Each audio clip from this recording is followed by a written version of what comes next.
Let's take a look at the movement we're seeing on the currency front. We seem to have no obvious direction coming through from the dollar rand this morning, that even with the Fed chairman's comments, seeing some strength realized by the dollar overnight. Yes, good morning, Alishia. I think that we still remain pretty firmly entrenched within that 72-82 range, against the dollar, and it's going to be difficult to see what's going to really get it out of that range. We've seen quite a whole host of domestic data this week, and we've temporarily breached that range, but we've come back to it. And then, as you said, we had the Fed meeting yesterday, and once again we find ourselves back in that range. I think the bias, though, is in favour of a slightly weaker rand, so I think we could see us going back up to kind of the 682 level, but we're going to have to breach that level if we want to reach levels of maybe the 87 and the 92 area. At this stage, that range is holding pretty firm.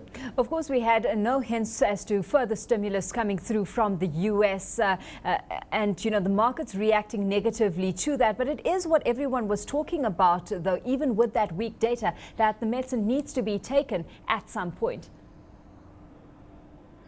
Yeah, I think so, Alishia, and I think we've got to be concerned with things like core inflation coming through now across the globe.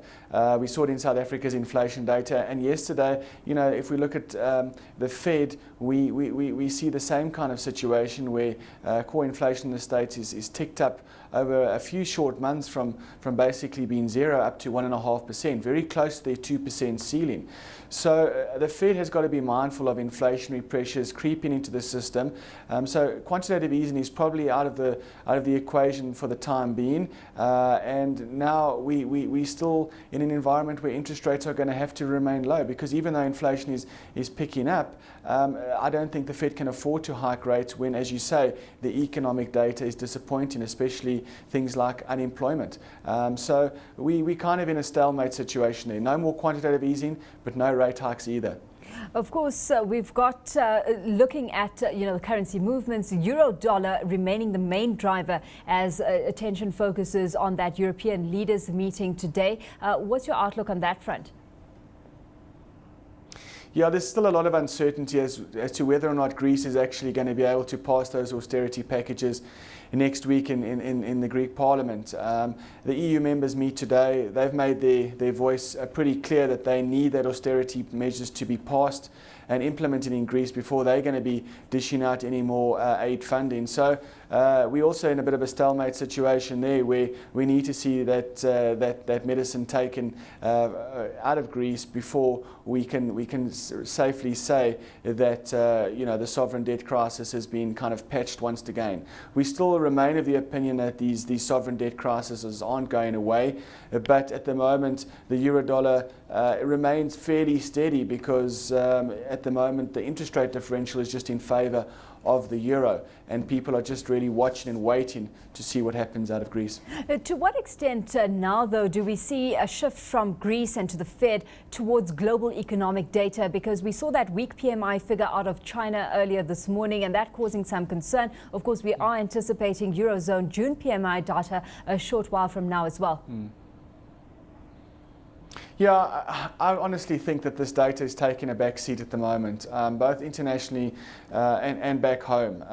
Really, the focus is what's happening with the sovereign debt crisis, and now, okay, we know what's happening in terms of Fed monetary policy, and that's really where the action is. The data is secondary. Obviously, people are going to take it on board, but I don't think it's going to be that market moving. Of course, what was a bit of a surprise was the fact that we had the Bank of England stunning some traders yesterday, saying that it was considering more quantitative easing. To what extent did that come as a surprise to you? Yeah, look, I think the EC, at least the Bank of England, is kind of in that similar predicament where they've obviously got to try and stimulate growth, but at the same time, there's inflationary pressures.